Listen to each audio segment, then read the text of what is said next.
Les animaux avec Hélène Gâteau, notre veto. Tout ça fait bien des hauts. Et tu nous emmènes où aujourd'hui? Un centre de sauvegarde. Oui, on va rencontrer des passionnés car quand on est bénévole ou quand on travaille dans un centre de soins de la faune sauvage, il faut de la passion, du dévouement et de la patience également. Alors ici, en Seine-Maritime, c'est à Allouville-Bellefosse qu'il y a le centre de soins de la faune sauvage et ça s'appelle le chêne. Alors la majorité des animaux recueillis, ce sont essentiellement des oiseaux, mais il peut y avoir aussi des renards, des hérissons. Et comme c'est un des centres les plus connus en France, eh bien parfois les bénévoles viennent des 4 coins de la France pour apporter un coup de main, de quoi enrichir toute l'équipe autour de cette passion. Allouville-Bellefosse, c'est l'histoire d'un village qui a su préserver sa flore et sa faune. En plein centre du bourg, on peut croiser un chêne millénaire, le plus vieux de France. Et à seulement quelques kilomètres de là, un autre chêne. C'est le nom de l'association de sauvegarde de la faune sauvage. Une association qui soigne chaque année 1500 animaux blessés. Dès que leur état le permet, ils sont ensuite relâchés dans la nature. Au chevet de ces animaux, 3 salariés et 3 bénévoles qui s'activent 7 jours sur 7. Et ça commence dès 7 h du matin avec le nourrissage des plus petits. Il faut pas mal de patience quand même parce que on fait tout en fonction des animaux, en fonction de leurs besoins. À 18 ans, Bleuhen a un rêve, devenir vétérinaire. Pour cela, elle n'a pas hésité à quitter pour quelques semaines sa Bretagne et loger ici au centre, au plus près des animaux. Ce matin, elle a préparé de la viande hachée pour donner la béquée à des petits merles qui ont bien besoin de reprendre des forces. On fait des petites boulettes pour que ce soit plus simple à donner. Voilà. Donc, l'oiseau ouvre le bec. Au moment où l'oiseau n'ouvre plus le bec, ça veut dire qu'il est repu. Donc on remplace le parent, quoi. Que ce soit des merles, des chouettes hulottes ou encore des étourneaux, tous ces jeunes oiseaux se retrouvent ici car ils ont été ramassés, souvent à tort, après être tombés du nid. Des orphelins qui ont encore besoin de leurs soigneurs pour s'alimenter avant le retour à la vie sauvage. Si on commence à s'attacher aux animaux, c'est sûr que déjà nous on s'en sortirait pas et eux non plus, donc c'est pas possible. Et oui, car malgré leur douceur apparente, ces oiseaux ne sont pas domestiques. Pendant le nourrissage, les bénévoles veillent à limiter les contacts physiques et même visuels. Il faut limiter le stress, qui peut être fatal pour ces animaux sauvages. Dans la salle réservée à la faune du littoral, Laure, elle, n'a pas d'autre choix que de manipuler ce goéland argenté pour contrôler son état de santé. Il a probablement été percuté par une voiture. À l'arrivée, il tenait très mal sur ses pattes. Il y a de l'amélioration, mais c'est pas encore gagné. Laure a été bénévole dans ce centre avant de s'engager à plein temps. Depuis 5 ans, elle veille quotidiennement sur ces animaux blessés. La soigneuse a dû s'habituer au comportement et au mode de vie de chacun. Pour ce goéland, les nouvelles sont plutôt bonnes. Même si les lésions restent importantes, son état s'améliore de jour en jour. Il a pris un peu de poids. En ce moment, le centre accueille 70 patients à plumes et tous progressent à leur rythme. Pour ce pigeon voyageur, c'est une nouvelle étape de son rétablissement qui commence. Il arrive maintenant à manger tout seul et peut donc être transféré en volière à l'extérieur. Et nous, ça nous permet, voilà, donc pendant cette étape-là, on ne les relâche pas comme ça directement, qu'on soit sûr qu'ils vont bien, qu'ils ne sont pas malades, qu'ils se nourrissent seuls et qu'ils volent correctement. Au contact de ses semblables, ce pigeon va retrouver petit à petit ses habitudes avant de regagner la liberté. Ici, au centre de sauvegarde du chêne, la convalescence peut aller de quelques heures à plusieurs mois selon les traumatismes.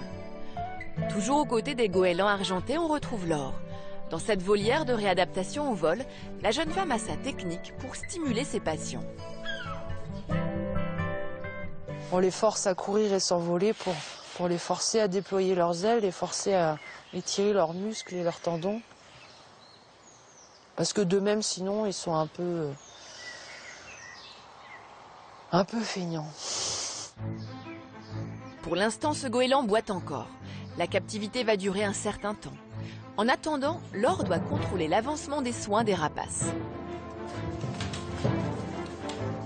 Faire attention de ne pas blesser l'oiseau, faire attention de ne pas se blesser soi-même. Direction la salle de soins. C'est là qu'Alain soigne depuis plus de 30 ans les petits bobos et les urgences au quotidien. Ce matin, le premier à passer sur la table d'opération est un corbeau arrivé en urgence. Après une observation précise de l'oiseau, le diagnostic tombe. On regarde si déjà il n'a pas de fracture. Là, on voit qu'il y a une plume qui est sectionnée. Ça peut être aussi un fusil. Ça, c'est les plombs, ça fait ce genre d'impact. Donc on regarde aussi dans le plumage si on voit des impacts de plomb, si on voit des traces de sang. On a une fracture du tibia. Alain va poser une attelle pour maintenir l'os en place le temps qu'il se répare. Ce jour-là, les consultations s'enchaînent. Là, c'est une buse variable qui souffre d'une fracture de la patte. Ici, une chevêche d'Athéna blessée au poignet. Pour tous ces animaux, Alain est parfois le dernier espoir de survie. Si on n'intervient pas, tous ces animaux-là vont mourir. Donc on en sauve quand même 50%, ça en fait 1 sur 2. Hein. Bon, sachant que tous les ans, on traite à peu près 1500 animaux, bon, c'est quand même pas négligeable. Mais parfois, malgré les soins prodigués, les dommages sont irréversibles. Dans une des volières de contention, l'état d'une chouette hulotte préoccupe nos soigneurs. Victime d'un traumatisme crânien, sa vue est touchée. Alors là, elle est aveugle, c'est même sûr. Parce que quand on la lâche, elle sait pas où elle va. Et donc elle fait le parachute. Un rapace aveugle, ça peut pas se déplacer dans la nature. Donc un œil en moins, ça passe, parce que bon, il chasse à l'ouïe. Donc ça pose pas trop de problèmes. Mais là, les 2 yeux, c'est pas viable, quoi.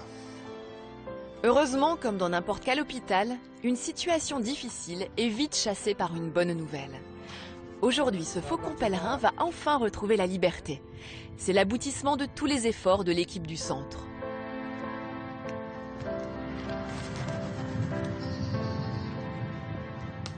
Ça fait plaisir, surtout quand ils volent de cette manière-là, donc c'est toujours sympa, quoi. Un retour à la vie sauvage et un nouvel envol. Le symbole d'une seconde chance presque inespérée. Alors, si vous aussi, vous souhaitez aider le chêne, sachez qu'ils ont mis des boîtes aux lettres devant leur centre pour pouvoir ramener des animaux que vous auriez trouvés en détresse ou blessés à des heures par exemple de fermeture. En revanche, ne vous précipitez pas pour ramasser des oisillons ou des petits oiseaux tombés de leur nid, car bien souvent les parents sont à côté et les nourrissent quand même. Donc vous allez plutôt au contraire les priver de leurs parents en les ramassant de façon trop rapide.